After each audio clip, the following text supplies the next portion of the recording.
রাজপথেই দুপুরের খাবার, একটা ছোট প্যাকেটে সামান্য ডাল ভাত খেয়েছেন হাজার হাজার তরুণ। রোববার রাজধানীর শাহবাগে ছাত্রদলের সমাবেশ শেষে যখন সড়কের একপাশে ছড়িয়ে ছিটিয়ে পড়ে থাকে পানির বোতল, প্লেট আর নানা আবর্জনা, তখনই দেখা যায় এক ভিন্ন দৃশ্য। কেউ হাতে নিচ্ছেন ঝাড়ু, কেউ বা কুড়িয়ে নিচ্ছেন ফেলা বোতল। রাজনৈতিক সমাবেশ শেষে সাধারণত যে বিশৃঙ্খলা আর ময়লা পড়ে থাকে, সেখানে ছাত্রদলের নেতাকর্মীরা নিজেই নেমে পড়লেন পরিষ্কার পরিচ্ছন্নতার কাজে। আমরা যে নির্দেশনা দিয়েছিলাম সেই নির্দেশনা আমাদের নেতাকর্মীরা অক্ষর অক্ষরে পালন করেছে। আমি ছাত্রদলের সভাপতি হিসাবে একজন গর্বিত সভাপতি এ কারণে যে দেখুন, আমরা যে নির্দেশনা দিলাম ছাত্রদল কেন্দ্রীয় সংসদ থেকে, সেই কেন্দ্রীয় সংসদের নেতৃবৃন্দ যেখানে স্থান দেওয়া উচিত সেখানে তারা বসেছিল এবং সুশৃঙ্খলভাবে সে অনুষ্ঠান সফল করেছে। এবং আপনি লক্ষ্য করবেন যে ঢাকা বিশ্ববিদ্যালয়ে কিন্তু আমরা যানজট এড়িয়ে দেওয়ার জন্য যথাসাধ্য চেষ্টা করেছি এবং কোনো যানবাহন ঢাকা বিশ্ববিদ্যালয়ের ভিতরে অবস্থান করতে পারেনি। অর্থাৎ লক্ষ লক্ষ ছাত্রদলেও যে সুশৃঙ্খলভাবে কর্মসূচি পালন করতে পারে, আজকে তারা আমরা দৃষ্টান্ত স্থাপন করেছি। ছাত্রদল দেখবেন ভারপ্রাপ্ত চেয়ারম্যান জনাব তারেক রহমান যে মানবিক একটি সংগঠন উপহার দিচ্ছেন ছাত্রদলকে।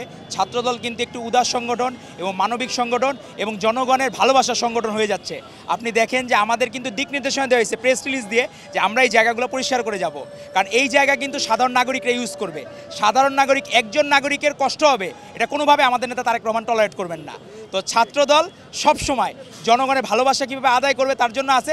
সিটি কর্পোরেশনের লোকেরও যাতে কোনো কষ্ট না হয় তার জন্য আমরা এখন আমাদের এই ময়লা আবর্জনা যা আমরা এই জিনিসগুলো করেছি, দ্য লায়াবিলিটিস আমাদের, আমরা এই প্রত্যেকটা জিনিস ক্লিন করে দিয়ে তারপর আমরা যাবো এই জায়গাতে। বাংলাদেশ জাতীয়তাবাদী ছাত্রদল ইতিমধ্যে সমাবেশ স্থলের আশেপাশে যেই ধরনের শৃঙ্খলা রাখা দরকার এবং যানবাহন চলাচলের ব্যবস্থা করা দরকার, সেই ধরনের ব্যবস্থা আমরা অব্যাহত রেখেছিলাম এবং সাময়িক সময়ের জন্য শাহবাগে যে যান চলাচল সম্ভব হয়নি তার জন্য আমরা দেশবাসীর কাছে দুঃখ প্রকাশ করেছি। আপনারা দেখেছেন ইতিমধ্যে ঢাকা শহরে আরও দুটি সমাবেশ হয়েছে, একটি এনসিপির এবং আরেকটি আমাদের এই সমাবেশে আমরা কোনো প্রকার প্রশাসনিক প্রোটেকশন আমাদেরকে দেওয়া হয়নি। অপর একটি সংগঠনের শহীদ মিনারে সমাবেশ হয়েছে, সেখানে আমরা দেখেছি পুলিশ, আর্মি, র্যাবের ব্যারিকেড দিয়ে প্রোটেকশন দেওয়া হয়েছে। সবাই মিলে ছাত্র সমাবেশ শেষ হওয়ার পর, ঐতিহাসিক ছাত্র সমাবেশ শেষ হওয়ার পরে আজকে পরিচ্ছন্নতার কাজে সবাই মিলে আমরা পরিচ্ছন্নতা করেছি। ইভেন এখন আমরা সবাইকে মিলে সবার চেষ্টা করতেছি যানবাহনে যে যানজটটা রয়েছে সেই যানজট নিরসনে আমরা কাজ করে যাচ্ছি। এখন আমাদের যে দায়িত্ব ছিল, দায়িত্ব আমরা জনগণের পক্ষে কাজ করার জন্য যতটুকু আমাদের দায়িত্ব, সেই দায়িত্ব আমরা অগ্রগামী করার জন্য আরও বেশি আমরা কাজ করে যাচ্ছি। এবং ছাত্রদলের কথা রেখেছে এবং আগামী দিনে এটা ইতিবাচক সহনশীল সহাবস্থানমূলক রাজনীতি বাংলাদেশ জাতীয়তাবাদী ছাত্রদল করতেছে এবং সেই চর্চা 5 আগস্ট গণঅভ্যুত্থানের পর থেকে বাংলাদেশ জাতীয়তাবাদী ছাত্রদল ইতিমধ্যে শুরু করেছে। শাহবাগে অনুষ্ঠান শুরুর দুদিন আগেই ছাত্রদলের পক্ষ থেকে সাংগঠনিকভাবে ঘোষণা দেওয়া হয়েছিল, সমাবেশ শেষে সড়ক পরিষ্কার করেই ঘরে ফিরবেন বিএনপির এই ছাত্র সংগঠনের নেতাকর্মীরা।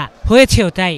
সমাবেশ শেষে এভাবেই রাস্তাঘাটে পড়ে থাকা ময়লা আবর্জনা পরিষ্কার করেন তারা। দলটির নেতাকর্মীরা জানান, বিএনপির ভারপ্রাপ্ত চেয়ারম্যান তারেক রহমানের নির্দেশনায় সকল প্রকার জনদুর্ভোগ এড়াতে যথাসাধ্য চেষ্টা করেছেন তারা।